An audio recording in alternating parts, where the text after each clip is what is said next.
사실을 볼 수 있기 때문이죠. 정치가들은 과거 국가나 민족의 역사를 또 생각을 합니다.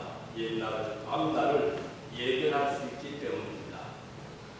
최근에 북한의 독재자였던 김정일이 죽었습니다. 세계 정치가들은 북한의 앞날을 중국과 소련, 또 미국과 일본 등의 역학관계를 생각하면서 나름대로 의견들을 조심스럽게 내고 있습니다. 북한의 체제가 그대로 이어갈 것인가도 관심사이고 남북 관계가 어떻게 될 것인가 또 중요 관심사입니다. 특히 중국과 북한과의 밀접한 관계로 인해서 어떤 영향이 한반도에 미칠 것인가에 대해서도 조심스럽게 내어다보고 있습니다.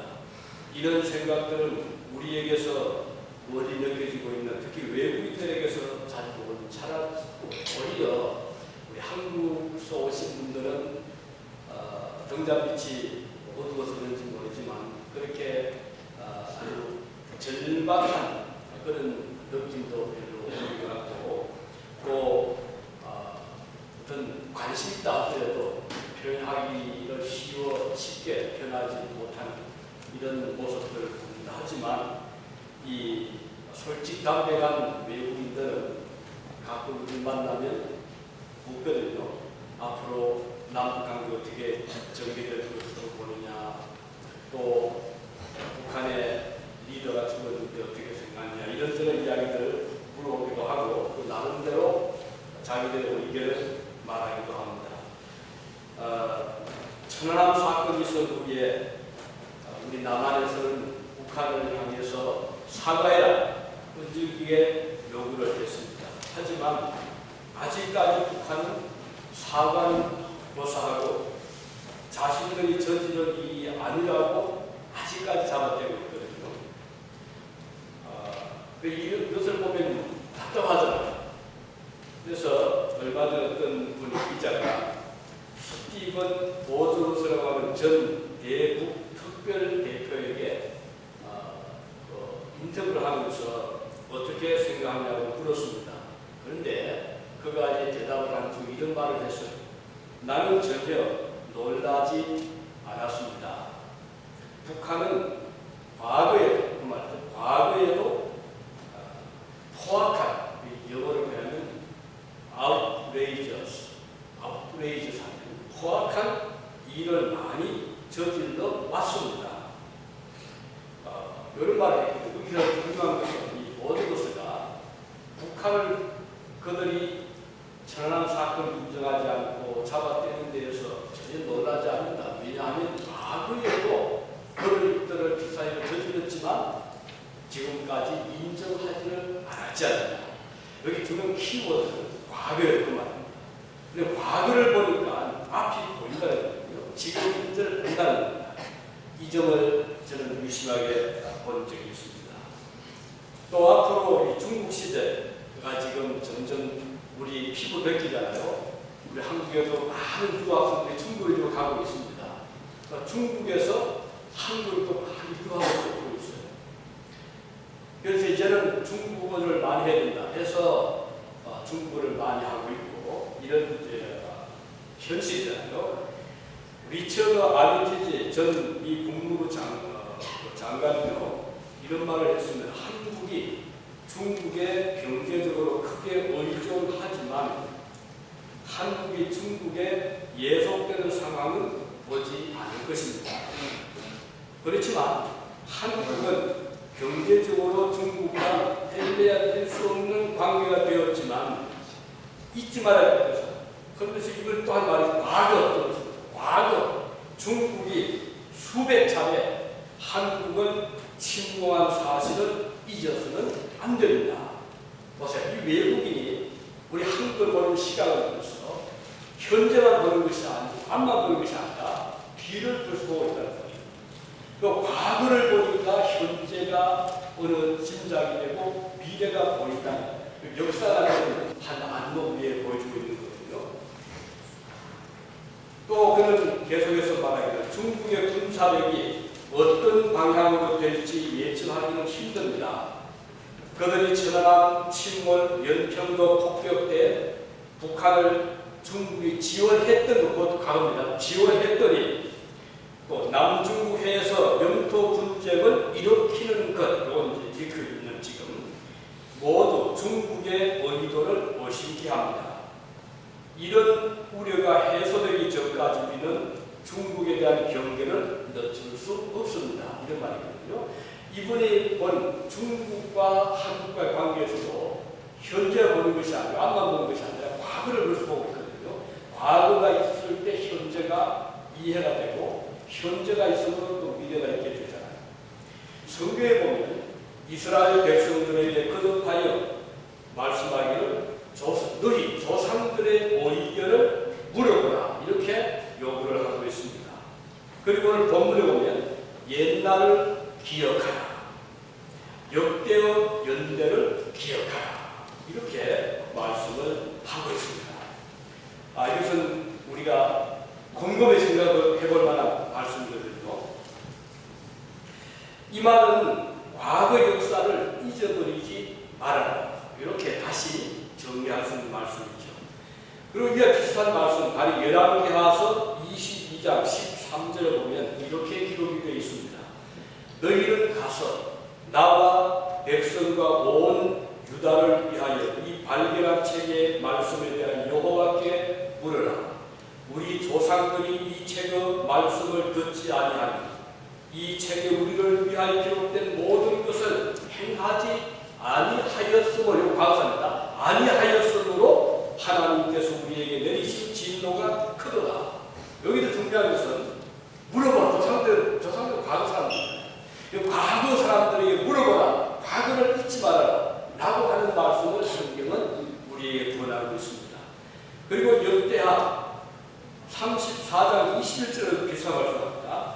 우리 조상들이 여호와의 말씀을 지키지 아니하고 이 책에 기록된 모든 것을 준행하지 아니하였으므로 방금입니다. 가사 아니하였으므로 여호와께서 우리에게 쏟으신 진노가 크도다. 그래서 여기도 보면 과거 조상들이 살아왔던 것을 한번 돌아보라 이렇게 말씀하고 있는 거거든요.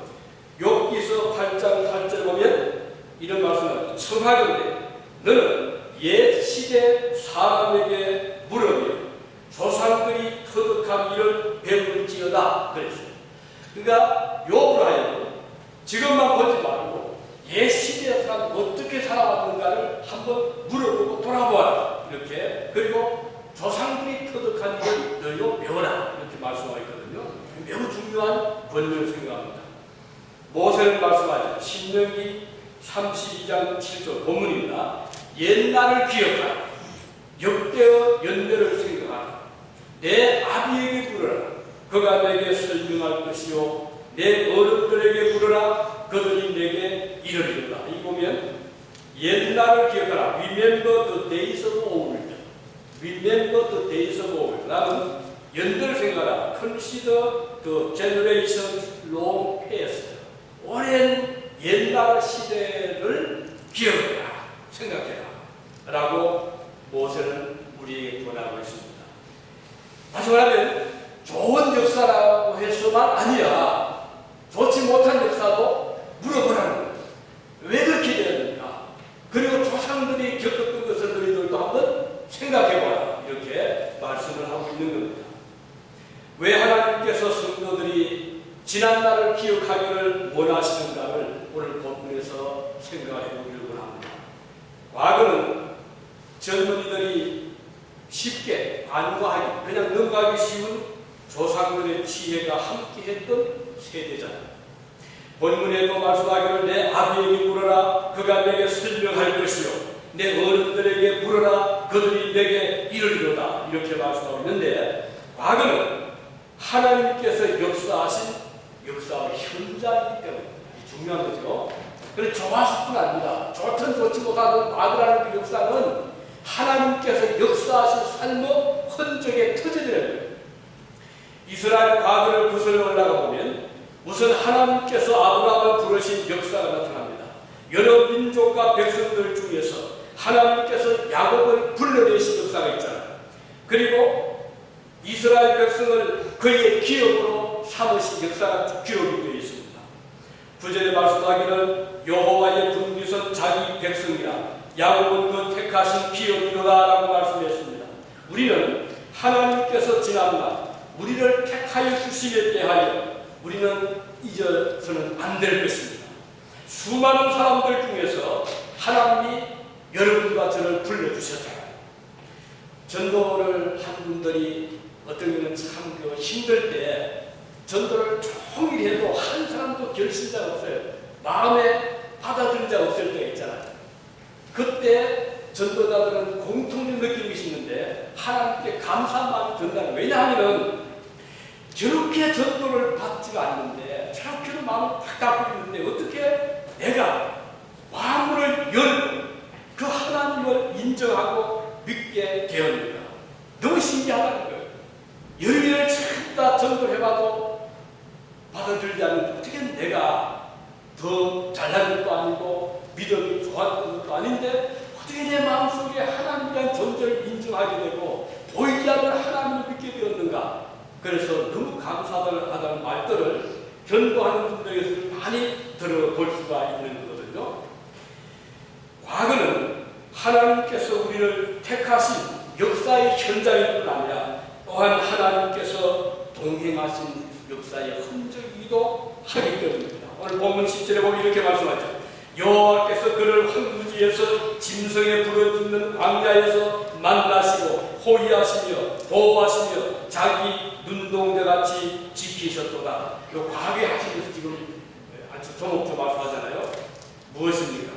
하나님께서 우리를 만난 것이 보면 황무지에서 또 짐승에 부러지는 곳에서 우리를 만나셨다. 그랬어요.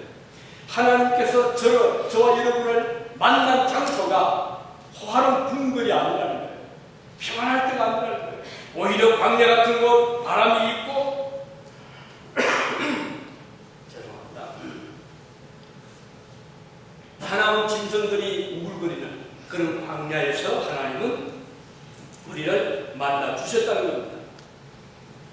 그래서 사탄이 역사하는 것, 악이 우리를 삼키려고 하는 그 광야에서 하나님은 우리를 만나시고 호위하시고 보호해주시고 눈동자같이 지켜주셨다. 그리고 또 그 다음 보면 마치 독수리가 그 보금자리를 어지럽게 하며 그 새끼 위에 너풀거리며 그 날개를 펴서 새끼를 받으며, 이거 무슨 말인가요? 독수리가 새끼를 기를 때 특이하답니다. 독수리도 그 날개 힘이 좋잖아요. 이 세종의 왕이라고 하잖아요. 미국의 성조기의 그 독수리, 미국의 상징이잖아요. 미국뿐 아니라 뭐 독일, 오스트리아 그들의 그 태극기의 그 상징이 독수리입니다. 왜 이렇게 나라들이 독수리를 그렇게 좋아하는가? 이 세종의 왕이라는 거예요. 그 날개 힘, 강력한 추진력, 높이 올라가는 기상, 이런 것들이 그런 그 호감을 주는 겁니다. 근데 독수리가 그냥 그렇게 되는 게 아니에요. 독수리를 기를 때 어미 독수리는 새끼를 강하게 기른답니다. 예를 들면 우선 짓는 것부터 높은 곳이 있잖아요. 그러니까 새끼가 밑으로만 감금을 하잖아요. 단력을 키워주는 거예요. 그리고 이제 겨우 날개 하게 되면 이 독수리가 그 새끼를 물고 높은 데 올라가서는 그 새끼를 그대로 떨어뜨립니다. 이 새끼는 살기 위해서 죽을 힘을 다해서 막 날개를 뻗어들여도 그 몸을 띄우지 못해요. 그런데 한참 떨어지다가 땅에 바위에 부딪히기 전에 어미 독수리는 그를 탁 채워서 올라간답니다. 그렇게 새끼를 훈련시킨다. 대단하잖아요. 자, 어린 시절 어떻게 새끼를 훈련시켜야 따라서 이렇게 강인한 왕새 중에 왕같아져야 될 수가 있다.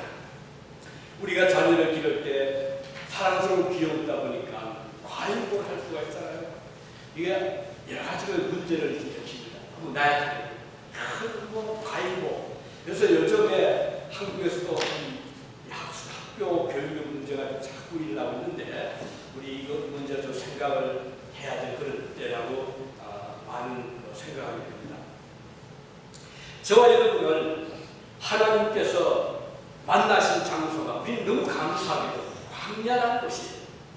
그래 우리가 살아가는 너무 힘들 때, 찬바람이 불어닥치고 어려움이 우리를 찾아올 때 하나님이 그때 나를 만나셨다는 거예요. 얼마나 그것이 의미가 큰지 모릅니다.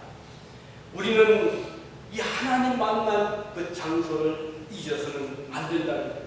가장 어려웠을 때, 진퇴양난의 고난의 늪에 서덕일 때 우리를 찾아주신 분은 주님이셨다는 것이에요.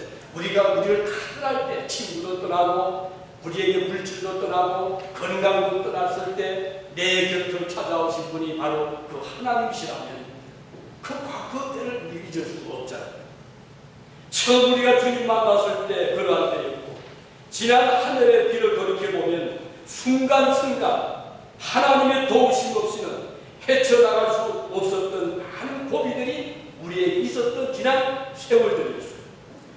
단 우리가 모르고 지나쳤을 뿐이지, 하나님께서 우리가 방심할 때도 잠들어 있을 때도 그분은 주무시지도 않고 졸지도 않으시고 우리를 도우고 계셨던 것입니다. 하나님 은혜를 망각하지 않기를 바라는 것입니다. 성경 우리에게 과거를 잊지 말라고 수없이 요구하고 있습니다. 누가복음 17장 32절에 보면 롯은 오래전 아브라함 시대 살았다. 아브라함은 언제 시대 살았어요? 구약시대 치고도 적어도 BC 한 3000년 전에 살았던 아브라함입니다. 아브라함부터 천부가 다윗시대거든요. 다윗부터 또 1000년이 지난 그때가 이제 이 또 신약으로 넘어가죠. 이렇게 오래오래전 시대 롯의 철을 기억해라. 이 예수님께서요, 그 왜 옛날 롯의 철을 기억하고 있을까?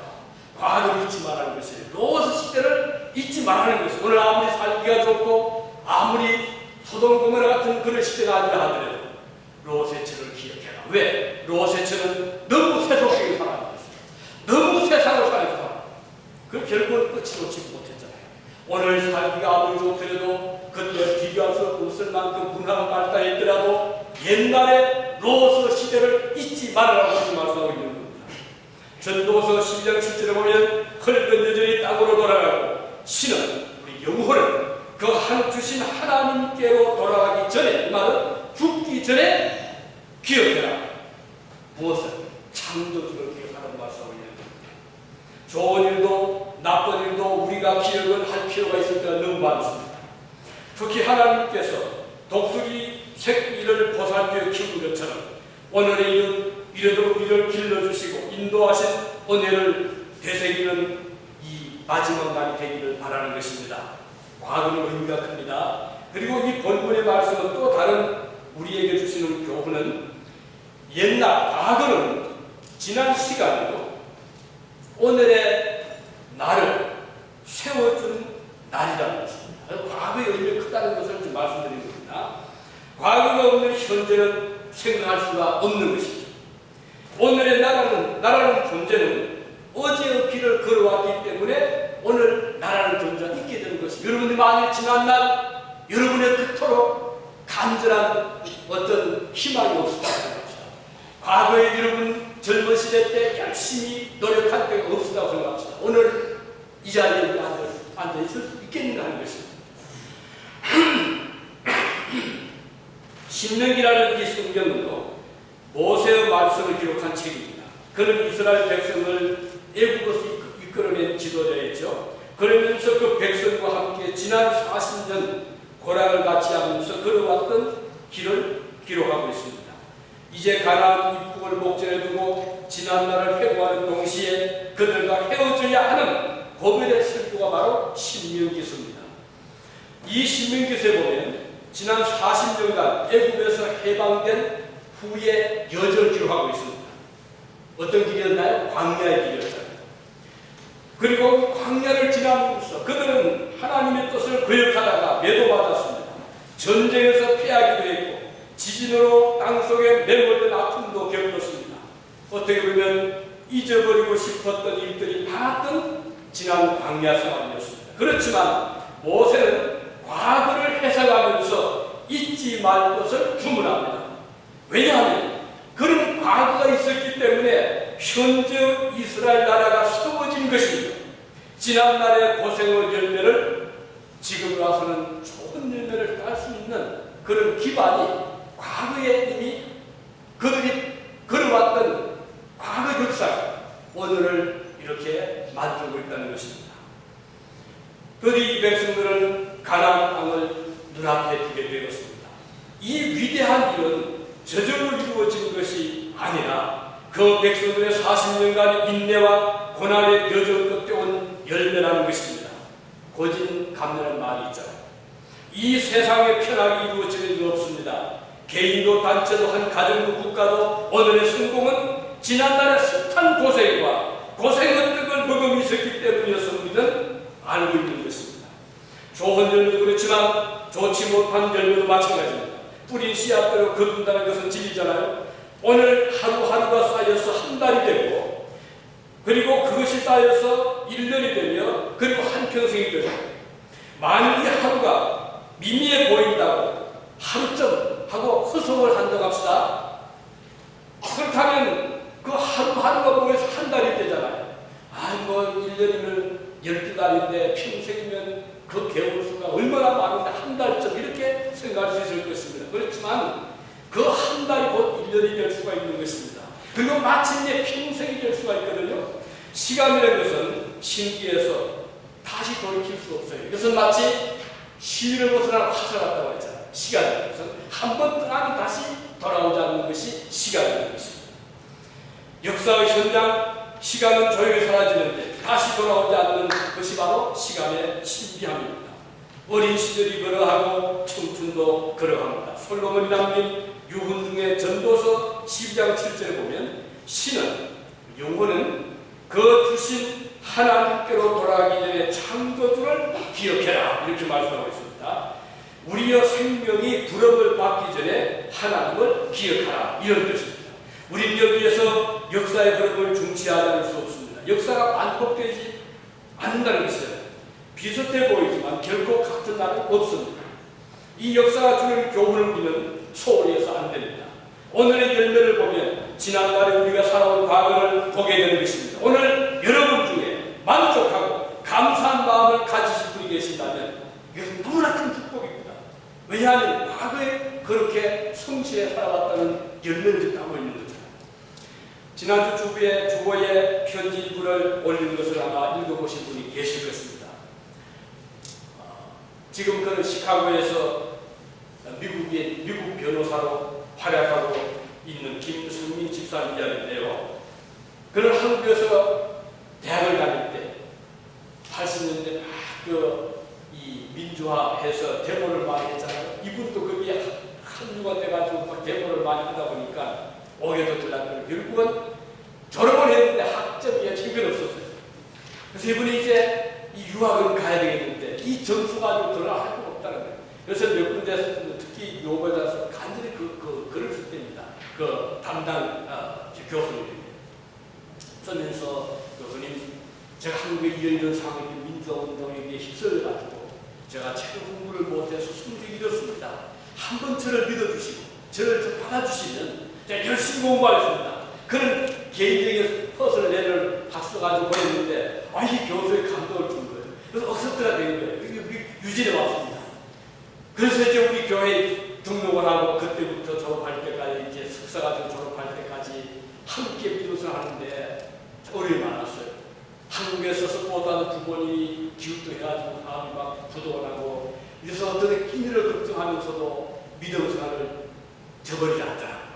그리고 우리 교회 펀드레이징 할 때 항상 앞장을 서주었어요. 우리 EMU 유럽에서 음식을 할 때 일주일에 하루 하잖아요. 6년을 하는데 이분이 떠나기 직전까지, 마지막 떠나기 직전까지 수업 8시 반에 시작이면 이분은 한 7시, 6시 반쯤 미리 EMU로 와가지고 우리와 같이 국수를 볶고 쌀을 볶으면서 그냥 그 볶음 밥 냄새를 몸에 배처로 그 수업에 들어가면서 웃으면서 학생들이 내 몸에 음식 냄새 난다고 뭐라 그럴지 모르겠다 이러면서 뛰어가는 그런 기억이 지금 생생하거든요.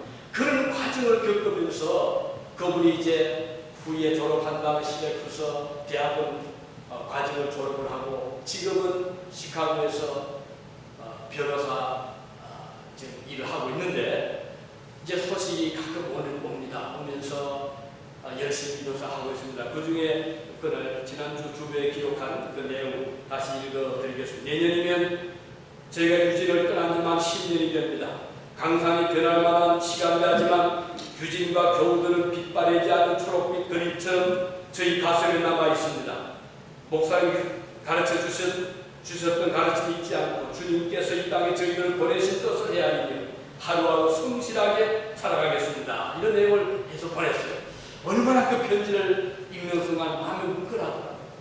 참 여기서 어려운 시절을 보내더니 그리고 주님을 끝까지 붙잡더니 저렇게 성실한 주류 사회에서 약자를 돕고 있고 지금도 가끔 감옥도 방문하면서 복음도 전하고 새벽기도를 신방하고 그렇게 지금 믿음선하고 있다는 소식을 듣고 있습니다. 오늘의 그 김성민 씨는 지난날 유진에서의 삶의 한 흔적을 가지고 살아가고 있듯이 우리 모두는 지난 한 해의 흔적, 10년 전의 흔적을 지우지 아니하고 살아가고 있는 것입니다. 이것은 하나님께서 우리에게 주신 역사라는 선물입니다. 이 역사는 나를 세워주는 소중한 역할을 하는 것입니다. 그리고 오늘 본문에서 마지막 하나 더 우리가 기억하고 싶은 말씀은 지나간 과거는, 지난 해는 오는 새해를 더 밝게 하고 소망스럽게 찾아오게 하는 신비한 가지고 있다는 겁니다. 물론 같은 태양이 뜹니다. 또 같은 아침이 옵니다. 하지만 내일은 다른 것입니다. 왜냐하면 한 해를 보낸 새해 첫날이고 새해 첫 태양입니다. 오늘 1년은 마치 백색의 도화지처럼 우리 앞에 쫙 일들이 펼쳐져 있습니다. 얼마나 감사합니까? 만일에 우리가 살아간 흔적을 우리가 받아보는 것이 아니라 한 번도 걸어가지 아니하고 어느 경험도 쌓지 아니한 2012년도가 내일부터 우리 앞에 펼쳐진다는 것입니다. 생각보다 마음이 떨리잖아요.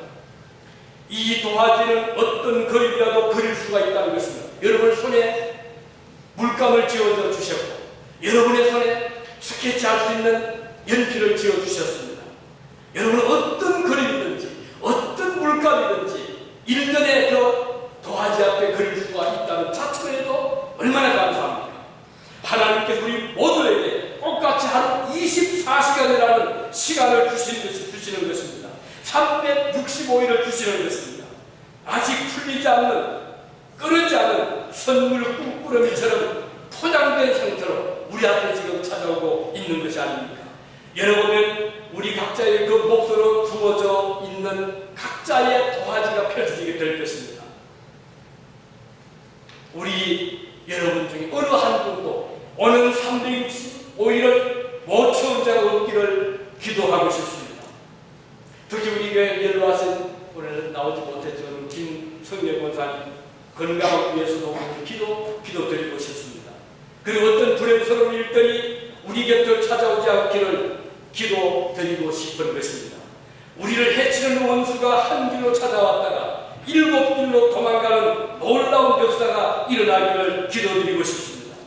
우리 앞에 52주간이 찾아오고 있습니다. 이 52주일 동안 여러분 모두가 한 주 한 주 충실하게 주님께 경배드리고 예배드리는 주일들이 되기를 진심으로 바라는 것입니다. 성도 예배는 매우 중요한 삶의 한 중요한 요소가 되기 때문입니다. 솔로몬은 일생을 살아간 후에 생애 거의 마지막 전에 젊은이들에게 이런 말씀을 남기고 세상을 떠났습니다.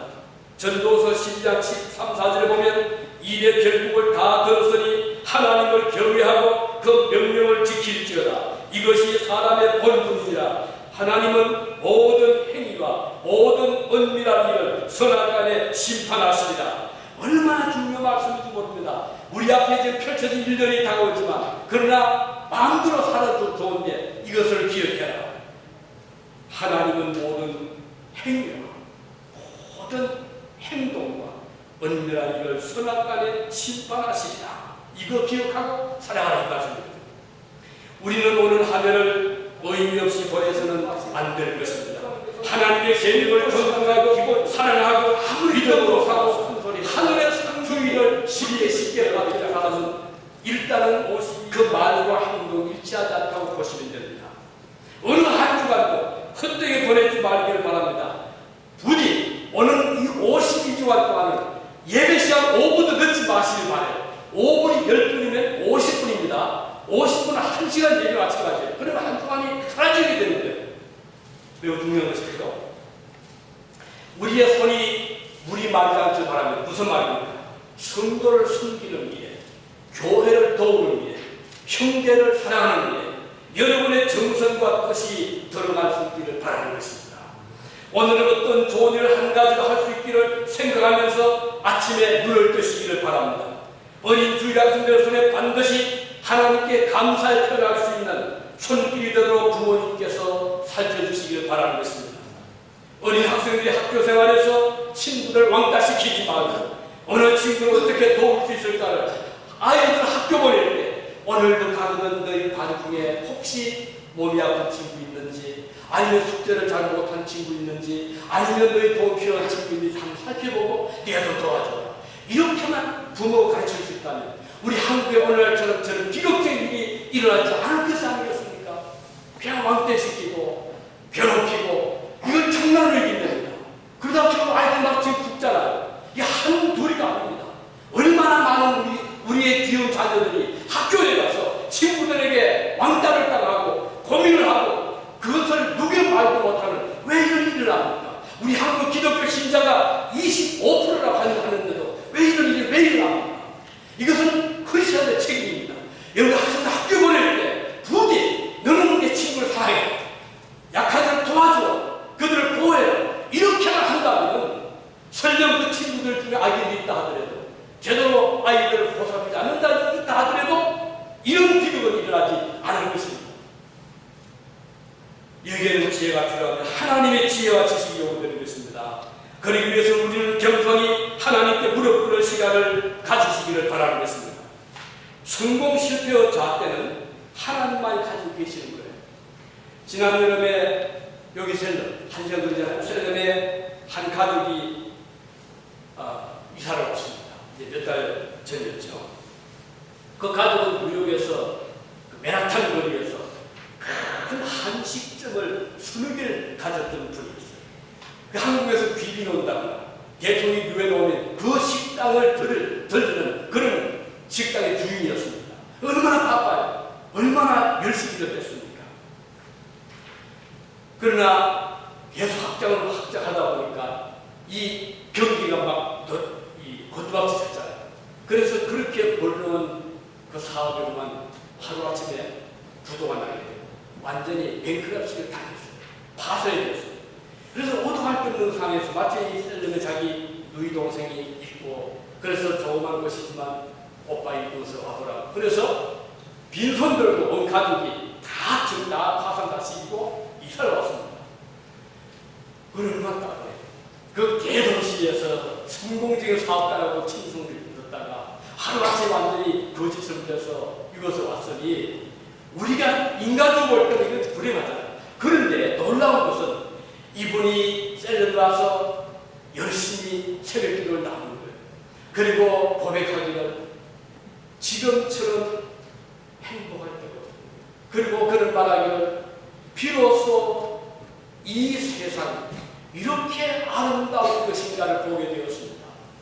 그는 사업에 실패를 하면서 가진 걸 잃으면서 하나님을 만나게 되고 찾게 되고 그때부터 인생의 의미를 기쁨을 느끼게 되는 거예요.